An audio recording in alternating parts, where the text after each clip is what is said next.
સુરતની disable welfare trust of ઇન્ડિયાની શાળાએ 30મા વર્ષમાં મંગલ પ્રવેશ કર્યો છે। 3 દાયકાની સફરમાં 40,000થી વધુ દિવ્યાંગ વિદ્યાર્થીઓને શિક્ષણ આપનાર આ સંસ્થાના ઉજવણી કાર્યક્રમમાં અનેક મહાનુભાવો ઉપસ્થિત રહ્યા હતા, જેમાં દીપક ઇજારદારે 51 લાખનું દાન આપ્યું હતું। સુરતની ડિસેબલ વેલફેર ટ્રસ્ટ ઓફ ઇન્ડિયાની શાળાએ પોતાના 30મા વર્ષમાં મંગલ પ્રવેશ કરતા ભવ્ય ઉજવણીનું આયોજન કર્યું હતું। છેલ્લા 3 દાયકામાં સંસ્થાએ 40,000થી વધુ દિવ્યાંગ વિદ્યાર્થીઓને શિક્ષણ આપીને સમાજમાં આત્મનિર્ભરતા અને સમાન તકનો સંદેશ આપ્યો છે। પદ્મશ્રી કનુભાઈ ટેલર અને તેમની સમર્પિત ટીમની વર્ષોની મહેનત અને સેવાભાવના પરિણામે આજે આ સંસ્થા એક વટવૃક્ષ સમાન બની છે, જે હજારો દિવ્યાંગ વિદ્યાર્થીઓના જીવનમાં શિક્ષણ અને આત્મવિશ્વાસનો પ્રકાશ ફેલાવી રહી છે। આ કાર્યક્રમમાં જિલ્લા collector Tejas Parmar, police commissioner Anupamsinh Gehlot તેમજ જાણીતા ઉદ્યોગપતિ દીપક ઇજારદાર સહિત અનેક આગેવાનો વિશેષ ઉપસ્થિત રહ્યા હતા। આ પ્રસંગે ઉદ્યોગપતિ દીપક ઇજારદારે સંસ્થાના વિકાસ અને દિવ્યાંગ વિદ્યાર્થીઓના ઉજ્જવળ ભવિષ્ય માટે 51 લાખનું દાન અર્પણ કર્યું હતું। તો ઉપસ્થિત મહાનુભાવોએ સંસ્થાની કામગીરીને બિરદાવી દિવ્યાંગ શિક્ષણના ક્ષેત્રમાં વધુ પ્રગતિ માટે શુભેચ્છાઓ પાઠવી હતી। ડિસેબલ વેલફેર ટ્રસ્ટ સુરતના નેજા હેઠળ અહીંયા સ્કૂલ એક ચાલે છે, જે આજે 30મા વર્ષમાં પ્રવેશ થઈ રહ્યા છે અને ત્યાર સુધી આ શાળામાંથી 40,000 દીકરા દીકરીઓ નીકળ્યા છે જો અને हमारा पद्मश्री कनु काका जेना खूब ज मेहनत थी जो है एनी पूरी टीम ने मेहनत थी जो है आ जो शाला अँ चाले आ लगभग जो है तमाम जेटला भी जो है पुलिस कमिश्नर श्रीओ कलेक्टर श्रीओ एना जे रीते जोड़ाया जो है अने आ बधा जो शक्य बना जयरे वडाप्रधान श्रीना एक विजन था जयरे मुख्यमंत्री था અને ત્યારે એના લઈને ધીમે ધીમે આજે અમે જોઈને આ ખુશી થાય છે કે આપણા સુરત શહેર જો 90 લાખની વસ્તી ધરાવે છે અને કોઈ પણ જગ્યા આપણા કોઈ દિવ્યાંગ બાળક દીકરા દીકરી કોઈ જગ્યાએ ભિક્ષાવૃત્તિ કરતા નજર પણ નથી આવતા।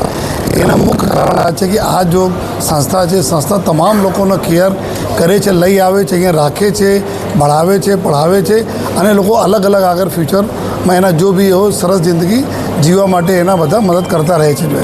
તો એક અમે લોકો સૌભાગ્યશાળી છીએ કે આજે 30મા વર્ષમાં જ્યારે આ સંસ્થા પ્રવેશ કરે છે ત્યારે અમે લોકો સહભાગી બના છીએ જોઈએ અને આમાં જેટલા બી દાતાઓ છે, દાતાઓ કન્ટિન્યુઅસ એમાં જોડાયેલા છે જો એવા તમામ દાતાઓને આજે બી દીપકભાઈ તરફથી 51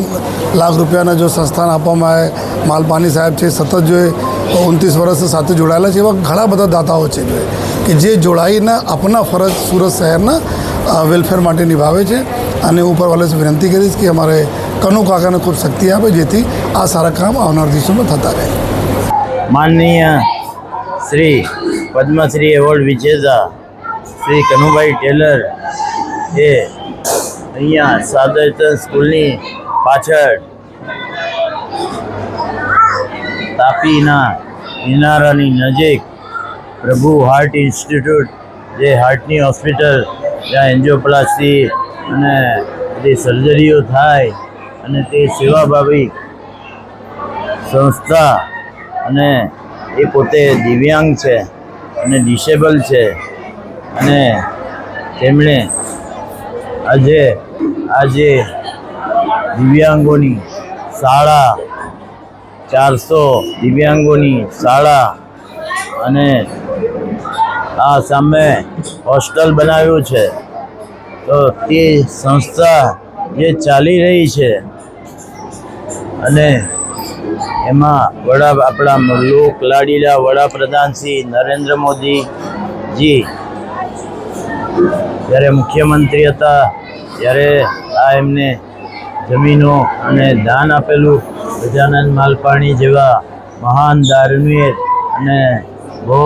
અબજોપતિ રેલેવન્ટ ટાઈમના એમણે આ શાળા બાંધી આપેલી અને બીજા બધા આજે જે મહાનુભાવો અહીંયા ઉપસ્થિત રહ્યા હતા તે collector Shri Tejas Parmar, municipal commissioner